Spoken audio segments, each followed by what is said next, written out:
दोस्तों पैन और आधार को लिंक करने की जो लास्ट डेट है वो करीब आ चुकी है। 30 जून 2023 तक आपको पैन को आधार से लिंक करना जरूरी है। जिसमें कि अगर आप पैन को आधार से लिंक करने के लिए ई फाइलिंग पोर्टल पे जा रहे हो, 1000 रुपए का लेट फीस का अगर आप पेमेंट करने जा रहे हो तो जरा रुक जाओ। इनकम टैक्स डिपार्टमेंट के ई फाइलिंग पोर्टल पर कुछ चेंजेस किए गए हैं, जिसमें कि अब आपको नए प्रोसेस से ही आपको पैन को आधार से लिंक करना होगा। तो यहाँ पर मैं आपको लेटेस्ट प्रोसेस दिखाने वाला हूँ, किस तरीके से 25 जून 2023 के बाद में आपको पैन को आधार से लिंक करना है। सबसे पहले तो आप सभी को इनकम टैक्स डिपार्टमेंट का जो नया ई फाइलिंग का पोर्टल है incometax.gov.in, इसी पोर्टल पे आना है। इसका जो लिंक है वैसे मैंने वीडियो के डिस्क्रिप्शन में भी दे रखा है। तो आपको एक ऑप्शन दिखाई देगा लिंक आधार का, तो भाई हमें इसी ऑप्शन पे क्लिक करना है। 30 जून 2023 इसकी लास्ट डेट है। अगर गवर्नमेंट आगे इस डेट को नहीं बढ़ाती है तो आप देखोगे कि 1 जुलाई 2023 को आपको जो पैन है वो निष्क्रिय हो जाएगा। आप आगे इस पैन को इस्तेमाल नहीं कर पाओगे।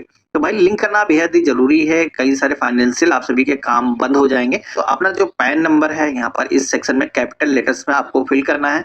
यहाँ पर 12 डिजिट का अपना जो आधार नंबर है उसको आप फिल करोगे। वैलिडेट के ऑप्शन पे क्लिक करना है। अब जैसे कि मैंने वैलिडेट के ऑप्शन पे क्लिक किया है तो हमारे सामने मैसेज आ चुका है, पेमेंट डिटेल नॉट फाउंड। तो अगर आपको ये मैसेज आता है तो भाई आपको पैन को आधार से लिंक करने की जरूरत है। अगर यहाँ पर आपको ऐसा मैसेज हो जाता है कि आपका जो पैन है वो ऑलरेडी पैन आधार से लिंक है, आपको पैन आधार नंबर भी कुछ डिजिट यहाँ पर देखने को मिल जाएंगे, तो आपके जो है 1000 रुपए बचने वाले हैं। लेकिन भाई जैसा मेरे सामने ये जो है पेज आया हुआ है, payment detail not found for this pan, तो आपको 1000 रुपए का जो फीस का पेमेंट है वो करना जरूरी होगा, जो कि आपको यहाँ पर कंटिन्यू टू पे थ्रू ई पे टैक्स के ऑप्शन पे क्लिक करके आपको पेमेंट करना है। तो चलिए मैं क्लिक करता हूँ और यहाँ पर आप सभी को अपना जो पैन नंबर है वो आपको पेमेंट करने के लिए फिल करना होगा। कंफर्म पैन के सेक्शन में रिपीट आपको पैन नंबर फिल करना है। देन आपको अपना जो मोबाइल नंबर है वो इस बॉक्स में फिल करना है। तो हमने यहाँ पर जो भी मोबाइल नंबर फिल किया होगा उसको वेरीफाई करने के लिए एक ओटीपी आएगा, जो कि ओटीपी हमें इस बॉक्स में फिल करना है और कंटिन्यू के ऑप्शन पे क्लिक करना होगा। और यहाँ पर अगेन हमें कंटिन्यू के ऑप्शन पे क्लिक करके पेमेंट करना है। अब यहाँ पर आप सभी के सामने पेमेंट करने के कई सारे ऑप्शन आते हैं। यहाँ पर पहला जो ऑप्शन दिया गया है इनकम टैक्स वाला, आपको इसी ऑप्शन पे क्लिक करना है और प्रोसीड के ऑप्शन पे क्लिक करना है। और यहाँ पर असेसमेंट ईयर रिलेटेड जो होता है, जैसे कि अभी 24-25, इसे ही हमें सेलेक्ट करना है। तो यहाँ पर अभी करंट का जो फाइनेंशियल ईयर है सेलेक्ट हो जाता है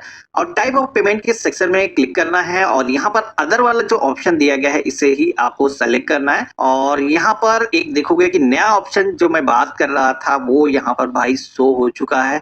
अब यहाँ पर पहले ये ऑप्शन रिफ्लेक्ट नहीं होते थे, लेकिन अभी आज की डेट में अगर आपको पैन को आधार से लिंक करना है तो इसमें से आपको सिलेक्शन करना है।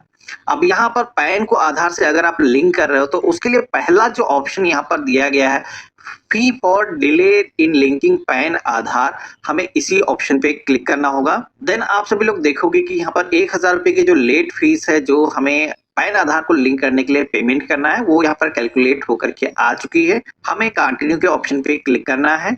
अब इतना करते ही हमारे सामने एक पेमेंट गेटवे आ चुका है, जहां पर जैसे कि मैंने लेट किया है पैन को आधार से लिंक करने के लिए, अब मुझे गवर्नमेंट को 1000 रुपए का जो फीस का पेमेंट है वो करने की जरूरत होगी। पेमेंट करने के कई सारे ऑप्शन आपको दिए गए हैं, जिसमें कि नेट बैंकिंग, डेबिट कार्ड, इसी के साथ आरटीजीएस या फिर पेमेंट गेटवे का ऑप्शन दिया गया, जिसके थ्रू आप ये जो पेमेंट है वो कर सकते हो। तो यहाँ पर अगर आपके पास इन सारी बैंक की नेट बैंकिंग अगर है तो आप इसके थ्रू पेमेंट कर सकते हो। अगर इन बैंक का जो डेबिट कार्ड है अगर आपके पास मौजूद है तो डायरेक्टली आप डेबिट कार्ड की जो डिटेल्स है फिल करके पेमेंट कर सकते हो। अदरवाइज अगर आप यूपीआई से पेमेंट करने वाले हो या फिर क्रेडिट कार्ड के थ्रू पेमेंट करने वाले हो, इन सारे बैंक में आपके पास में अकाउंट हो ऐसा जरूरी नहीं है। किसी भी बैंक के पेमेंट गेटवे के थ्रू आप अपना जो पेमेंट है वो कर पाओगे। तो जैसे कि यहाँ पर हम फेडरल बैंक का जो ऑप्शन है इसको सेलेक्ट करते हैं और यहाँ पर ये जो फीस का पेमेंट करने के लिए हम कंटिन्यू के ऑप्शन पे क्लिक करेंगे। अब हमारे सामने एक बार जो है पूरा जो डिटेल्स है समरी पेज आएगा, जहां पर हमें पे नाउ के ऑप्शन पे क्लिक करना है।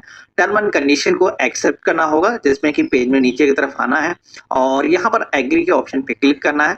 देन आपको सबमिट टू बैंक के ऑप्शन पे क्लिक करना होगा। पे नाउ के ऑप्शन पे क्लिक करेंगे। और यहाँ पर क्रेडिट कार्ड, डेबिट कार्ड या फिर आप यूपीआई के थ्रू जैसे भी पेमेंट करने वाले हो, आप यहाँ पर सेलेक्ट कर सकते हो। अब जैसे कि हम कार्ड से पेमेंट करने वाले हैं, तो यहाँ पर कार्ड होल्डर का जो भी नेम है, यहाँ पर आपको फिल करना है, जो भी एक्सपायरी उसकी है, कार्ड नंबर है। यहाँ पर सारी डिटेल्स को फिल करने के बाद में अपनी email ID, mobile number fill करना है, देन आपको यहाँ पर पे के ऑप्शन पे क्लिक कर देना है। हमारा जो पेमेंट है, वो आप देखोगे कि सक्सेस हो करके कुछ इस तरीके का जो पेज है वो शो होगा। यहाँ पर हमारी जो रिसिप्ट है वो जनरेट होकर के आ चुकी है, जिस पे कि आपका जो भी पेमेंट डिटेल है वो दी गई है, आपका बीएसए कोड वगैरह, जिससे कि हम पैन को आधार से लिंक कर पाते हैं, वो सारी डिटेल्स यहाँ पर आ चुकी हैं। अब बहुत सारे लोग यहीं पर आकर के ये जो प्रोसेस है खत्म कर देते हैं, लेकिन भैया पेमेंट जरूरी नहीं है। पेमेंट के अलावा पैन को आधार से लिंक करना भी हमें जरूरी है। यहाँ पर आपका जो प्रोसेस है वो कंप्लीट नहीं होता है, तो आपको ये ध्यान रखना है, क्योंकि लास्ट डेट भी करीब है। इससे पहले आप लोग ये जो प्रोसेस है वो कर लो। अब आपको 24 से 48 घंटे का वेट करना है। इसके बाद में आप सभी को दोबारा से इसी वेबसाइट पर आना है और सेम जिस ऑप्शन पे हमने क्लिक किया था लिंक आधार, उसी ऑप्शन पे हम फिर से क्लिक करेंगे। अब यहाँ पर आपको अपना पैन और आधार फिल करके वेरीफाई करना है। तो पहले जैसे कि payment detail not found show होता था, लेकिन अब आप देखोगे कि यहाँ पर हमारे जो पेमेंट रिकॉर्ड है वो फाउंड हो चुके हैं। बीएसए कोड जो यहाँ पर हमें चालान में दिया गया था वो यहाँ पर आ चुका है। तो यहाँ पर अब लिंक करने के लिए हमें कंटिन्यू के ऑप्शन पे क्लिक करना होगा और आधार पर जो भी हमारा नेम है वो फिल करना है। हमारा आधार कार्ड से जो भी मोबाइल नंबर लिंक है उसे हम फिल करेंगे। और इसके बाद में यहाँ पर अगर आपके आधार कार्ड में केवल बर्थ ईयर ही है, तो यहाँ पर आपको उस केस में टिक करना है और यहाँ पर आपको टर्म एंड कंडीशन को एक्सेप्ट करने के लिए इस ऑप्शन पे क्लिक करना है और लिंक आधार के ऑप्शन पे क्लिक करना है। अब इतना करते ही हमारे मोबाइल फोन पर एक ओटीपी आएगा, जिस ओटीपी को यहाँ पर फिल करके वैलिडेट करना है। तो आप सभी का जो पैन को आधार से लिंक करने की जो रिक्वेस्ट है वो सक्सेसफुली यहाँ पर रजिस्टर हो चुकी है। ये जो रिक्वेस्ट है यूआईडीए के थ्रू वेरिफिकेशन होने के बाद में इनकम टैक्स डिपार्टमेंट आपके पैन को आधार से लिंक कर देगा।